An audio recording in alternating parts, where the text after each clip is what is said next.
I was in another world. A world full of 20,000 girls. God, I can always remember. Ooh, that was unusual. Okay. Whoa, dropping more coconuts by the second. We're going crazy by the coconut. You're natural. Yes, let's go throw them all over here. This is kind of an annoying part.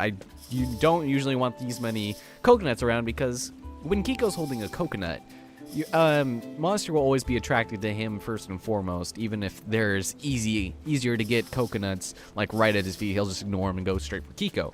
However, he will just keep on eating and then find somewhere else to go. So wake him up because, of course, the appetite of wanting some coconuts is not necessarily difficult. So he's going to stand there.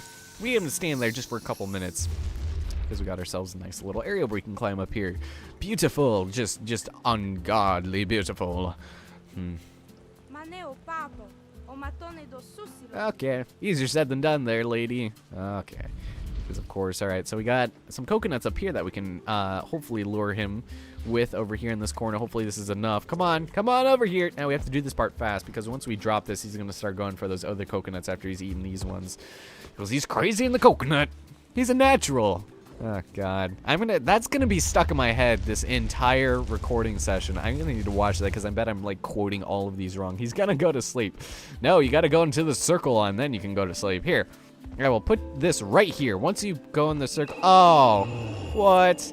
So these white wavy lines will actually serve as kind of a jail for him, unfortunately. Now, I feel kind of bad for just kind of teasing him, so we're gonna go ahead and put the coconut back inside here. You're not so crazy in the coconut. You're just criminally insane. Oh, God. Just the words criminally insane just sounds so weird. Like it's got such a good ring to them. Okay, so now that all this is done, we can head up here and we can go ahead and continue on to the next part in actually getting him free since Alejandra, she tricked us into tricking our buddy there. So it's kind of a doozy there, double doozy. So let's jump over here. And here's kind of another mini puzzle. I don't know if they had. I mean, it's not really so much of a puzzle game as it is kind of more like an experience. I mean, it's not until later on in the game where things start getting really hectic, and even then, it's relatively tame to say the least. Okay, so send off Lula. Luckily, we don't have to hear Kiko say Lula too many times. That's always a plus. But of course, as he just keeps saying in the same voice the entire time, we got ourselves some skizzers here. Let us skizz some scissors. Let's sister some scissors, shall we?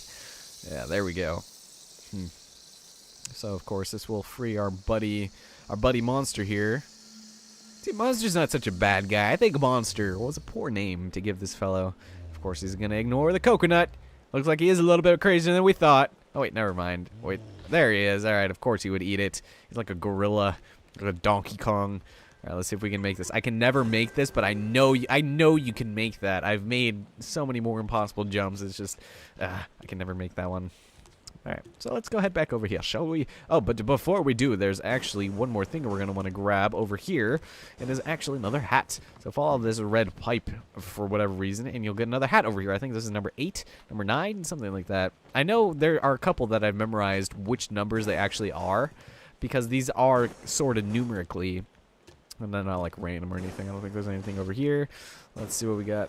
This is okay. This is the part where things start getting a little annoying. Go eat your coconuts. We're gonna go ahead and indulge ourselves here with a little bit of Frogger goodness. Ladies and gentlemen, welcome to, oh my God, it's these Dangeros.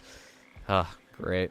Now, if coconuts have priority for Monster, and if Kiko with coconut is higher than that, frogs are always going to get his attention. So just keep that in mind, that he will always go for the frogs whenever they're in the same area, which isn't a good thing. You don't want Monster to get a hold of a frog. Believe me when I say this. Now, fortunately, the frogs have somewhat decent AI, and they were programmed to not be within relative distance of Monster here, because they're all going to hide. Now, what we're going to need Monster do, we can't have him do anything if there's frogs aboot, so we're gonna have to get his attention diverted from these frogs, these amphibian-like monsters. Whoa, camera there? Alright, it's like, hey Dad, I'm right here! Oh, damn it! I just wanted your acceptance. Okay, let's see what this thing says. Alright, Monster thinks frogs are way more interesting than coconuts. Oh man. Have you noticed these gears? Well, now that you brought them up, I did. But since that's where he's going to go to sleep, we can go ahead and activate these gears now. Now, this is one of my favorite things in this entire game. There's a couple of moments like that in this game there, I'll say that. But right here, this is so funny. He's sleeping. He can sleep through natural phenomena of plate tectonics, but with leveling half of a broken down shanty town, he just doesn't even bat an eye. Look at it, as everything tumbles to the ground and he stays asleep. Oh man, and then there just happens to be other houses here. Oh man, that's so random. Alright, so he noticed more frogs somewhere in this area. I guess he can hear them. Okay, let's go ahead and head up here now. I think this is the one. Okay, so we got some coconuts here. Now, like I said, he's not going to be attracted to the coconuts as long as there are frogs here. So I think that was a bad coconut. Maybe we are going a little bit crazy in the coconut here. Go. God damn it, that was even... Okay, let's hope that that works, because after we get rid of these frogs, we'll be able to do what we need to do. Activate this gear over here, and that'll actually lift up there, where we can get another hatch right here. Let's continue onwards. I think for right now, let's see... okay, so I guess we'll be a pothead for right now. Kiko, the pothead. Alright, so he's gonna be indulging himself with playing with the frogs and their frogs, Winky, I guess. I don't know. Every time I think of frogs, I have to think of Winky, but that sounds wrong when I say thinking of monster playing with a Winky. I don't know. And drop down here. Wow, we just kind of disappeared there. We got ourselves some buddies over here, some frog buddies.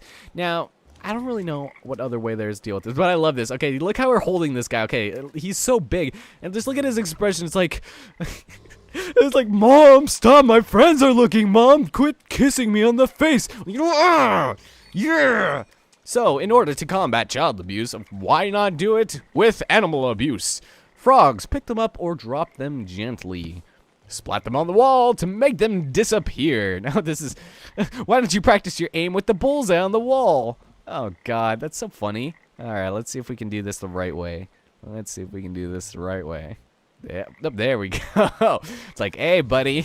Ah, slippy hit! Okay, let's go kill this guy. There's actually an achievement to get a bullseye there, which is really easy to do, and okay, that was weird. I thought maybe if you grab the frog hat, that the frogs won't run away from you, which would have been kind of a cool little attribute to add to that, because spoilers, the frog is actually the final hat that you get in the entire game. It's not really like a spoiler because it's not like something that pertains to the story, but I think in a sense it kind of does, and of course it's not gonna happen. Not today, Rick. God damn it. Alright, fine. We'll waste some more time. See, if we just had put it in the corner. There.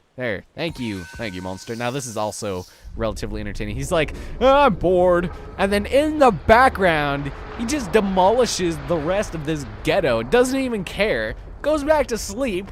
I mean, look at him. He doesn't even care. I mean, this guy really is crazy in the coconut. God, I need to stop saying that. I swear to God, someone's already probably even... Actually, I doubt it. I doubt like too many people are even going to see this, because I don't know. I haven't really actively tried looking for videos of this, but I to my knowledge, this game is not done very well, which is kind of unfortunate, because this is kind of like the love story. This is like the Braid of the guy who made this, which is kind of weird. If you guys know anything about the backstory of Braid and Jonathan Blow, then this is kind of like his version of that.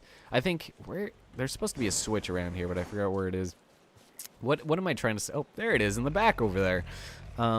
Like, if you guys have ever seen, I don't know if he really explained it in Indie Game, the movie, but there's some interviews where he talked about putting his heart and soul into it and stuff, and how it's basically like his vision. I'm really excited for the, I can't even remember what it's called, The Witness, I think it was, where he put in like 1,000 different sound effects for the footprints, which is kind of outrageous. But it's kind of cool because, I don't know, I kind of feel that way about hands. It's kind of a weird thing. I'll probably get into that in a little later. My whole asphyxiation with hands, because hands are awesome. Like, hands can tell you so much about a person, like what they're feeling, how they feel about you, just like looking at them, their hand gestures, how they hold things, what they do with their hands. I mean, I pay so much attention to my hands. It's not even funny. Like, when I'm like talking with someone, but not like to their face, the one thing I'm usually drawn to is their hands, and it's kind of something I might want to explain in better detail later, because out of context, it doesn't make any sense at all. But here we are in this beautiful graffiti there. We got ourselves. Wait, no. What are these? Oh, great. No, monster's gonna get a frog. Great. No, I freaking hate this part. Like, no, don't! Monster's going crazy in the coconuts, man! Okay, so now he's gonna be a deranged monster. Like I said, you cannot die, and there's no way he can hurt you other than just fling you around. It's a little painful to see our intrepid buddy here getting hurt by those. Now, collect all of these translucent cubes that always remind me of that one game. I don't know if you guys ever played that Don't Break the Ice game, like where you'd have to like tap out the little plastic pieces of ice and try not to kill your Eskimo or whatever. That was such a fun game. Like if they still made that, I would probably buy it and then make a let's play of it. We should do that one time. Do like a let's play of a board game. You know, it's not really a board game. It's like one of those gimmick games, like the mouse trap, something like that. Okay, sorry. I had a couple of gummies and like I think they're kind of starting to come in. The music in this is absolutely ravaging. Like it's awesome. And this one I hate. Okay, so there's gonna be one on the bottom there, but we're gonna want to collect these ones on the top floor first before we grab the bottom one. Now, I'm relatively certain you have to collect all of these. Otherwise, if you try to make the jumps of the ones that are missing, you'll just miss it automatically.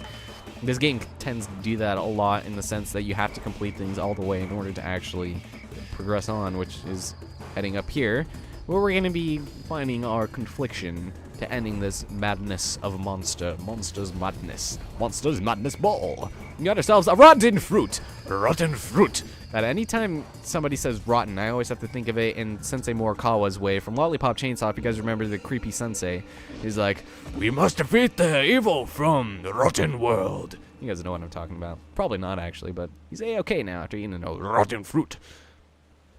Right.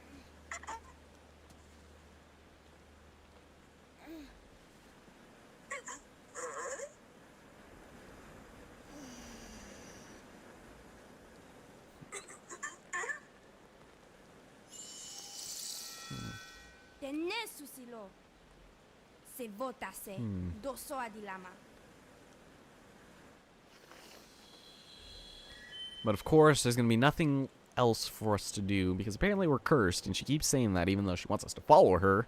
And I guess it would be fitting that we're cursed since I'm wearing like a pirate's bandana right now. All right, let's just jump in, shall we? Oh, what's going on here? That's not very nice. Why would you do that to me, game? Oh, wait a minute. It's another one of these. Huh.